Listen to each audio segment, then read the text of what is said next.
evening, ladies and gentlemen. Welcome back to Gamestar TV. Sorry for that long wait in between there, although it wasn't as long as you think, because I just realized that I have this countdown thing that doesn't actually count down in seconds. It counts down in, I think a second takes 0.75 of a second on the countdown timer. So don't worry, you were not stuck in the Twilight Zone. We're back with more Blizzard ANZ Heroes of the Storm action. It's Season 4 qualifiers, Week 3 of the Swiss bracket, and we're going into game number 2, and that is going to be Homewreckers, who are a pickup team, and Onyx Esports. And before we get cracking into this game, I just want to do a shout out to Onyx Esports, who stepped up to the plate at very short notice yesterday. FTD had forfeited out of the playoffs. We approached Onyx Esports because they were next on the list of qualifiers from Swiss Week 2 and said, do you want to play? And they said, sure, we'll go for it. So shout out to Grumpshot and the boys from Onyx Esports, and we're going to give them some screen loving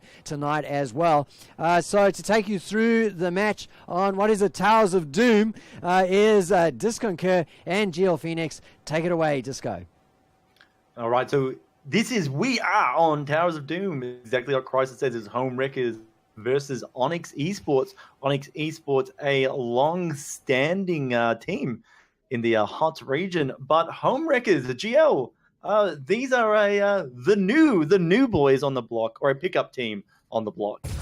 Yeah, absolutely. There are quite a few names that have been around a little bit. We see them here and there in Hero League and have made a bit of a name for themselves, but here they are actually putting together a team, and we'll have to see how they go tonight. They did win their first series, I believe, against Rolls Unspecified, which is a name that we've seen quite a few times throughout this season, so yeah, not a bad start for them. We'll have to see how they go against Onyx, who, as it was mentioned earlier by Crisis, did put on a pretty good showing last week and also backed it up last night as well. So very interested to see how this matchup goes. It is Towers of Doom, and kind of anything can happen, really.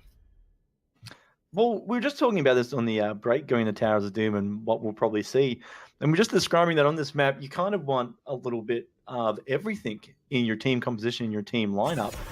Now, the bans are Oreo, pretty standard. Oh, Garrosh, he's been banned. Just not wanting to deal with that, but I guess the other grab you kind of hero, just get over here. You got rid of one of them. Okay, we'll just take the other one, and that Stitches will be the first pick. But that does leave that Tassadar is still on the table. That is, I'd have to say that's kind of big, letting Tassadar get to a stage where he could actually be played. And as the second round of picks as well, so you could lock in, if you wanted to pick up the, do the crazy, like pick up the Tassadar and Illidan, or, Tassadar, Valor, if you wanted to, like almost any sort of combination you wanted to go for with Tassadar, you can get right now. Yeah, there's a few options you can go with the Tassadar. There's things like, as you mentioned, there's the Illidan, there's the Valor, there's also things like Tracer, or even to a lesser extent, even the Sonya. So there are quite a few options. You can take that Tassadar right away, and it is actually going to be that Taz Valor that you're mentioning. So already a very strong start for Onyx Esports, but now I'm interested to see how they follow that up. Yeah, I mean, they're what they're following, because Orioles are already off the board, so that's a Holy Trinity gone. So they can't select into that.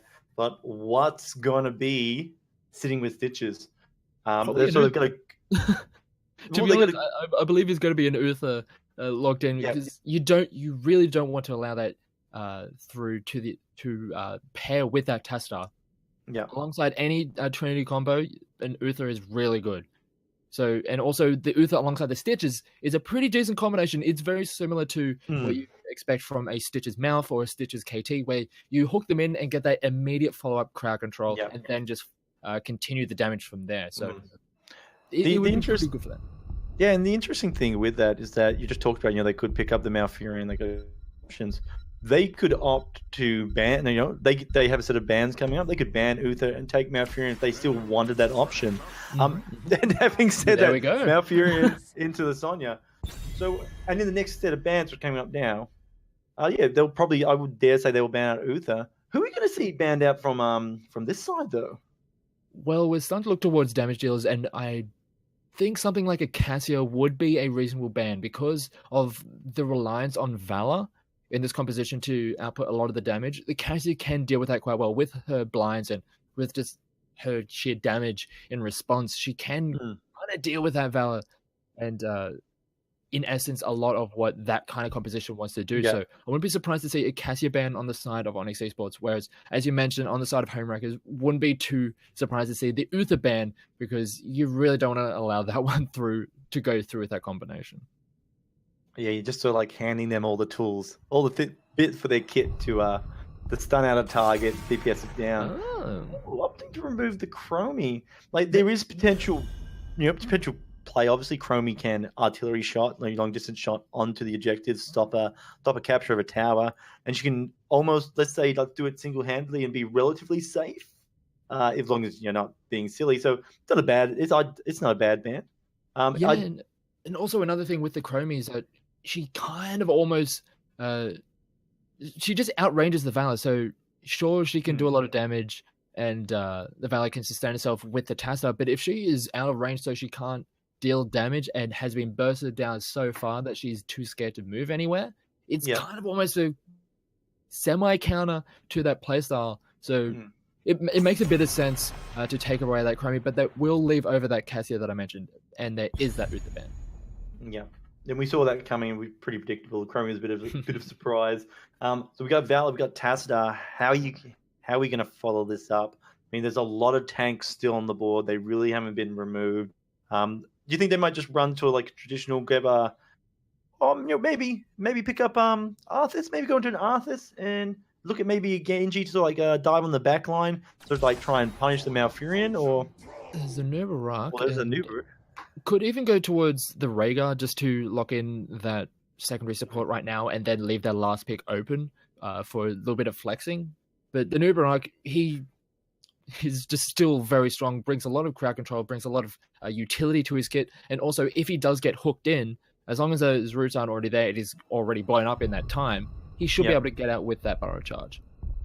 And it also does add the play that if Stitches isn't in too much of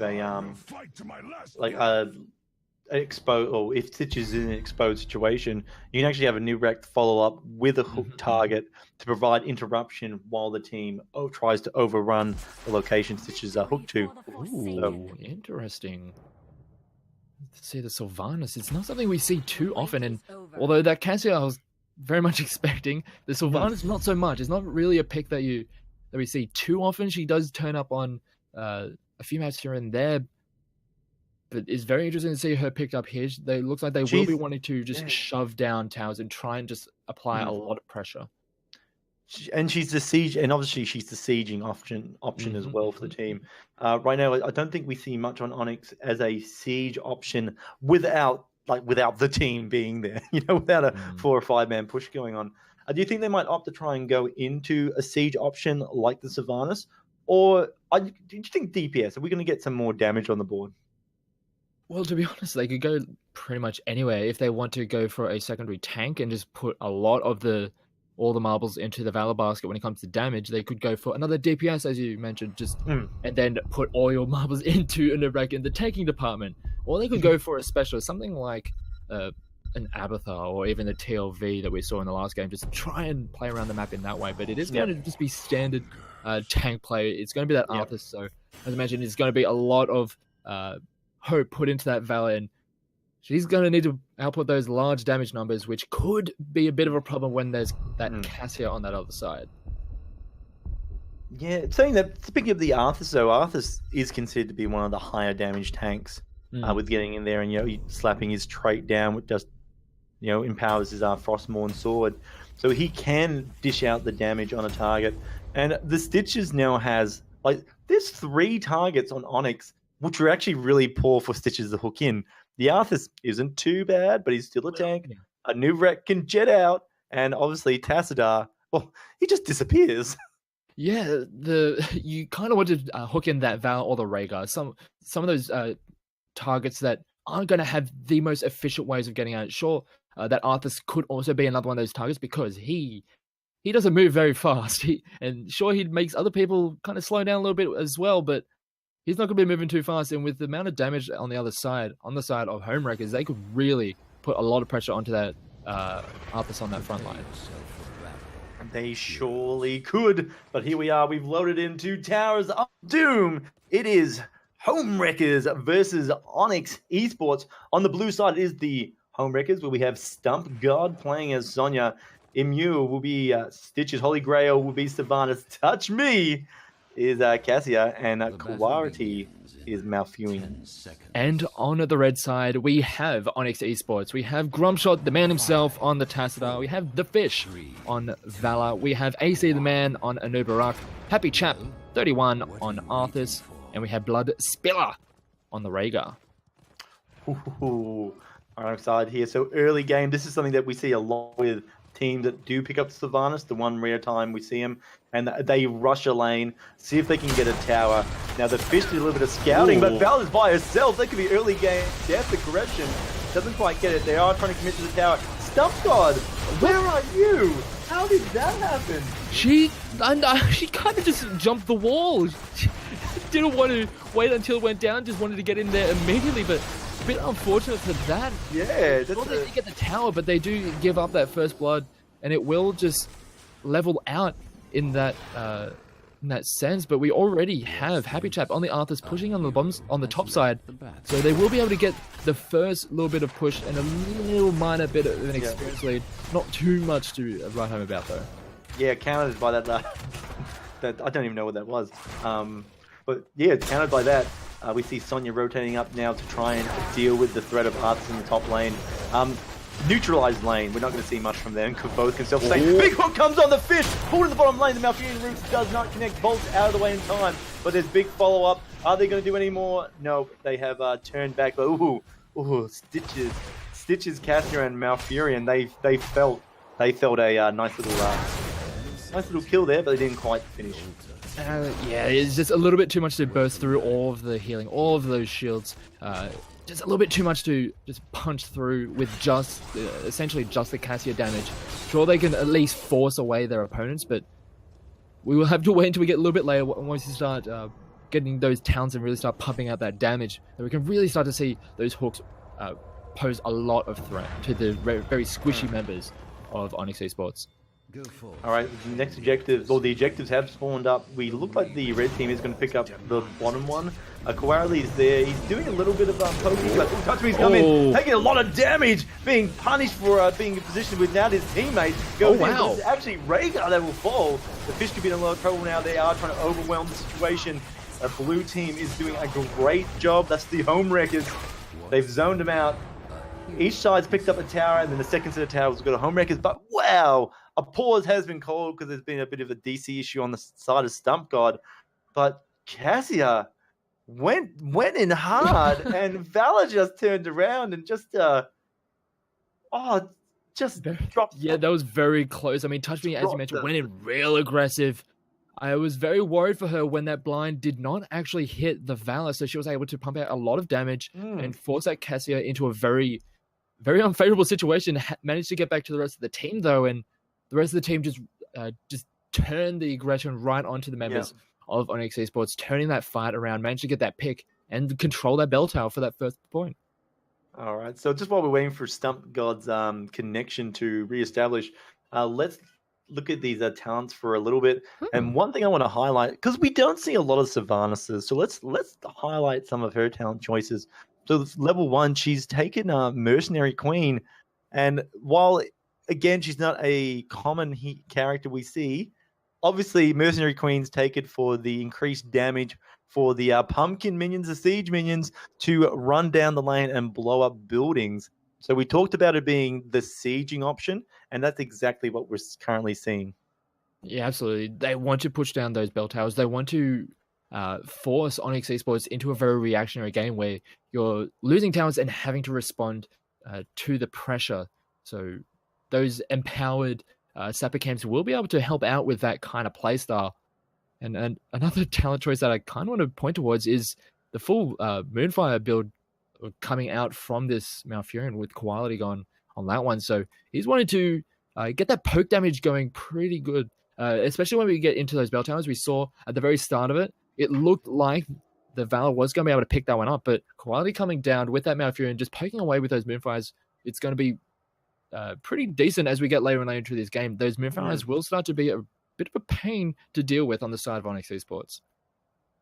That's it. And you can already see, at level 1, you're talking about the Moonburn, talking about that. It's a questable talent. Every 5 times it's killing an enemy, it's increasing the bonus damage, which means that Malfurion can assist even greater with doing things like the boss and picking up the camps as well. So it's not just a but you're 100% right when you're saying it's all about putting as much sieging pressure on the map to force reactionary game out of Onyx. And that's something that, we historically or traditionally, when we talked about Towers of Doom, we'd always say that, it's not a map that sieging is, let's say, necessarily important. Now, hear me out when I say that, in the sense that you don't necessarily need an individual hero doing it, or you don't need to specifically go into it, because if you wipe the enemy or get a couple of kills, you as a team, let's face it, at the end of the day, 4 or 5 people can do it themselves, right? They can siege a lane. But with this option, it's created that sort of new strategy of, well, we can actually just have 1 or maybe even 2 heroes doing it, and the other 3 are just providing pressure. And they've actually got a pretty good situation to have that, If Malfurion's not with Stitches for some strange reason, a hook into Cassia and Sonya isn't a bad situation, and it could be relatively safe. So, just some interesting diversity there in their play style. Yeah, and just go back to the point where you're talking about how, like, towards the very start of this map world, there was less priority put on wave clear and pushing because of the way that you don't go towards their core, you don't directly hit their core, you have to do it through these other means. And then we started to find out, well, why don't we just push them down, force them to play defensively, force them into a position where they have to defend, they have to try and react to get back into the game. And we see quite a bit recently is if you just control the entire bottom side of the map, that whole entire bottom lane, have both those bell towers, and just continuously grab those sapper camps, your opponent has to be there. They have to be very wary that those sapper camps could be just firing away very consistently into your core, and sometimes it can be very hard to actually deal with not ideal compositions. But we are getting back into the game. It seems that Stump God has gotten back into it, or at least will be very soon. We should be getting back. The carrier pigeons are flapping their wings and sending the data USB packets as we speak. So it's been picked up both sides, picking up a mercenary camp in the bottom lane. Sounds very much like my internet, to be honest, at times. So I can kind of relate to that one, but yeah, as you can understand when one of the pigeons die. Oh yeah, that's always when it gets a little bit rough. But yeah, we do have a push coming down on the bottom side. Sylvanas will be quite adept at dealing with this kind of push, and with those enhanced sapper cams, they will be putting a little bit of pressure back onto the wave as well. So it is just going to neutralize, even though there was a man advantage over to Onyx Esports on this bottom side of the map. Yeah, that's like a strong advantage, and the fact that there was heroes there as well. Sylvanas was getting Shadow Dagger increased cooldown because it was jumping to all the enemy heroes as well. So just a bit of a neutral play at the moment. Each side looking for an opportunity or an advantage to take. Really, while we've got such a massive amount of bodies in the bottom lane, there's really nothing interesting happening. Sylvanas has rotated out of it though, so she should be going to the top lane. That might be something to check out in a moment. Yeah, absolutely. Just going back to what became the standard 3v3 of the supports plus the damage on the bottom side, and just slapping away at each other, hoping to either get a hook or just apply pressure, while the rest of the team just kind of win their individual 1v1s. The Sonya is going to do rather decent into either one of those, as we do see. Oh, I see the man getting caught out here. Stitches was waiting in the love bush for him, but of course there's a Nubrak, he can't escape. Behind this play, however, Sonya is in the top lane. She's going to be sieging by herself. She is obviously not a global... Sorry, Sylvanas. I said Sonya, didn't I? Sylvanas, she's a sieger. She's in the top lane pushing while this fight's going on. With Kawarili there on Druid, or Malfurion, he can actually stop them capturing the point. This is a great setup right now I love it. Sylvanas is now rotating down. Stitches is actually in a lot of trouble. Oh. Happy Chap, Arthur's could be taken out. Touchry's going to get the damage. He can't quite connect. He has to back out. Arthur lives for a moment, and now Sylvanas is in. The Shadow Dagger's spreading. The damage is going down. If that jumps on Arthur, it's going to be an unhappy time. But AC the man, So he's low. next to fall. He is next to fall. He goes down. That's the line broken. We have to see an escape for Onyx Esports right now. Not enough. A Valor's taken out. Kill potential damage is gone on the side of Onyx, and it's Homewreckers. Oh, Homewreckers. Just, I don't know, hurting. Let's call him Daddy Grumpshot. You're looking for the pun there. You're looking for the pun. You're trying to get there, but yeah, they It's not covered. got that fight in the end. It was a very close one. Both teams going quite low, and it was about the time when Holy Grail on that Sylvanas started to come down, and those Shadow Daggers really started to spread amongst the enemy team. That we finally saw the Homewreckers start to push forward, get that first kill, and then just translate that into yet another. They get that bell tower, and they're going to get so much pressure on this bottom side of the map because of it. And it just shows you the poking potential that's coming out of Onyx. I mean, they could really control that objective and stop Onyx from picking it up. And they just, I think they've got the better poke game. It's funny that he's saying that, you know, they've got obviously Stitches and Sonya, not quite the most Just poke him with a hook. yeah. Hook him in, and Cassie on the back line punching the Arthas once one tank was not even dead, but effectively out of the fight. What, you know, you're effectively a one tank pony. Yeah, we saw for a lot of that, the team of Homewreckers, they had to be very careful because Emil was very low. Oh, a Gorge is going to be used. Oh, and there the Roots comes out, locked in place, mind-controlled Rhaegar, just in case.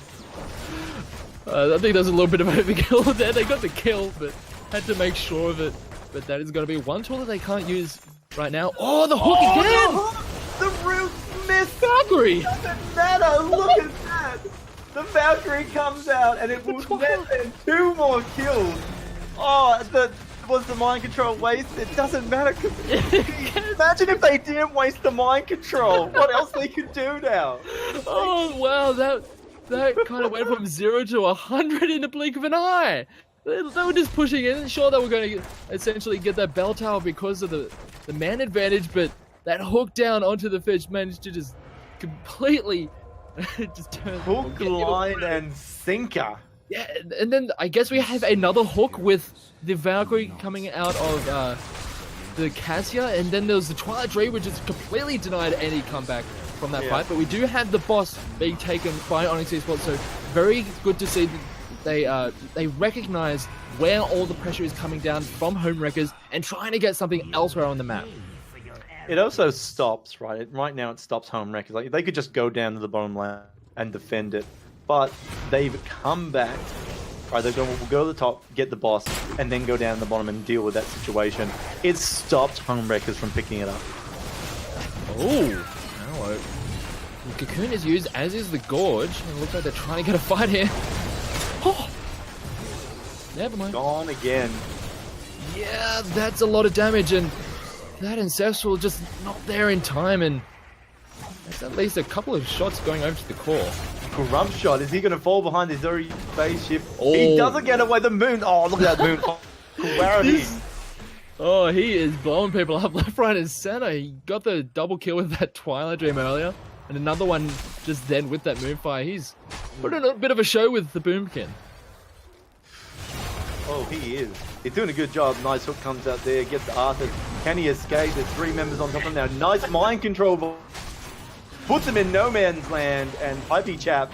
Oh, he's actually going to survive. Nice Ancestral comes out from Rhaegar, keeps him alive. I thought he was going to be an unhappy chap just then, but he's probably the most happiest, luckiest chap on the planet. But just sitting out here, engagement in the mid lane. Merc's picked up in the bottom lane by Sonya. It's going to put a lot of pressure, and that's a core shot lane at the moment as well. Nice hook comes in. There's a little bit of a misynergy there, but no, sweet. I was not sure. I was concerned that Nubrak might have already popped his tunneling, and Stitches kind of grabbed them just as he did it, but no, the effect is not on cooldown. He wasn't managed to escape. Fight breaks out. AC the man on low health. Dangerous situation, but they're all going on the fish, and they've caught him again. But look at this tight corridor, and everything's in the advantage right now for Homewreckers, and they're doing it again. 3 down. 2 only left on the side of Onyx Esports. They have to just not back out. They have to retreat. And look at that. The bottom lane, the Mercs did get off. They did shoot 3 shots onto the core. And that's even more pressure. More pressure going towards Onyx. And these fights are just going so much in favor of Homewreckers. They're just picking apart the members of Onyx Esports, and they're just able to get that 1 kill and then translate it into a massive team fight. And there's not really a hell of a lot that Onyx can do. We have a lot of their value put into that Valor. She needs to be doing a lot of the damage on that team, and sure, she has those high damage numbers, but it's just not nearly enough for how much is being returned onto her.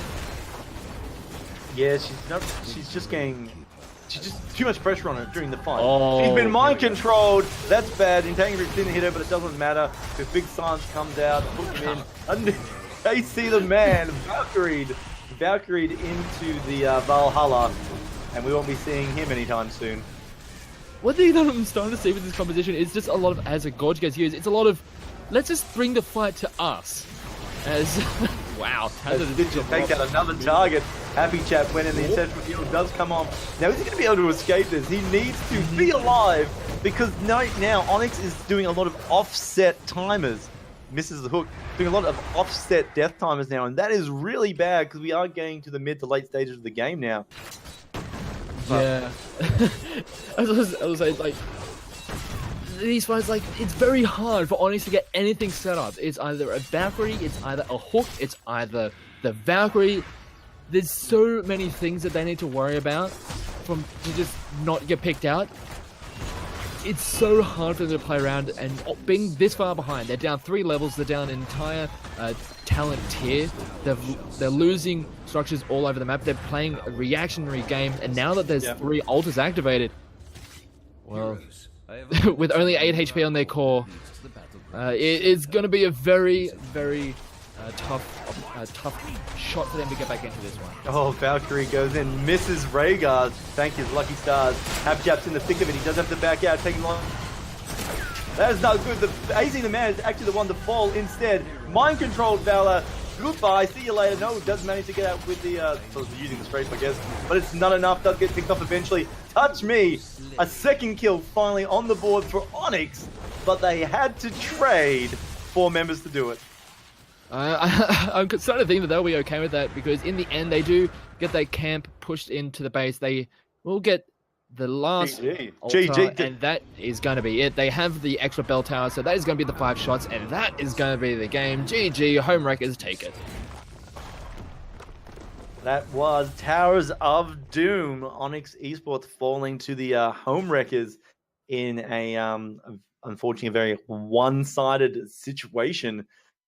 I think I guess with that one, we're just going to have to put it down to the play potential.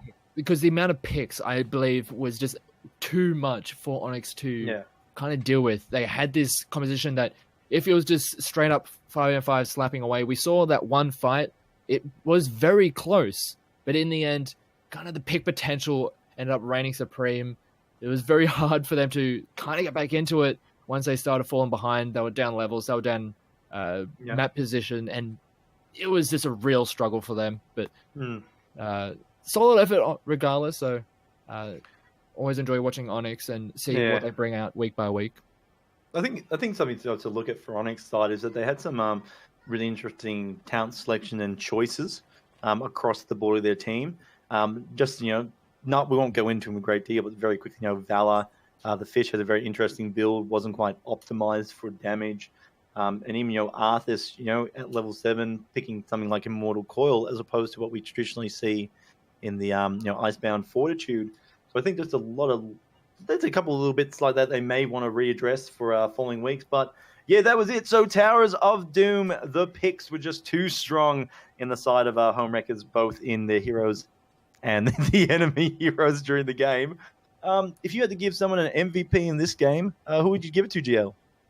Oh, it's a bit of a tough one because it's kind of a team effort, but I kind of got to give it towards Emio on the Stitches because he was essentially the solo tank. Sure, Sonya is a warrior, but Stitches was the solo tank, and he was always just darting in and out of those fights, just skirting on the edges of death and was always able to get those picks when they needed, get those really key hooks in, and it really set up a lot of plays for his team. So I'm going to give it towards, or at least send my nomination towards Emil on that Stitches. All right, very quickly from my side, I'm actually going to have to throw to the direction of Cassia. Even though there was a couple of times where it missed a couple of crucial blinds. At the end of the day, the Valkyrie play was like a follow-up mini Stitches. I really liked it. And there was just so many fights with Cassia going to the back line and just really pressured the enemy team that, could have been a very different game had Cassia not performed that, not put herself at risk. So it's that's it. Stitches and Cassie, you'll have to share this round's MVP. There's, as far as I'm aware, there are no prizes, but there's a it's cool. It's a cool pretend crown. Imagine in your head can be any color you want. Absolutely. So we are going to be getting into the next round very soon, but we will be going to a short break. So stick around. We'll be coming right back with round 3 of the GameStar Season 4 Heroes of the Storm HGC qualifiers.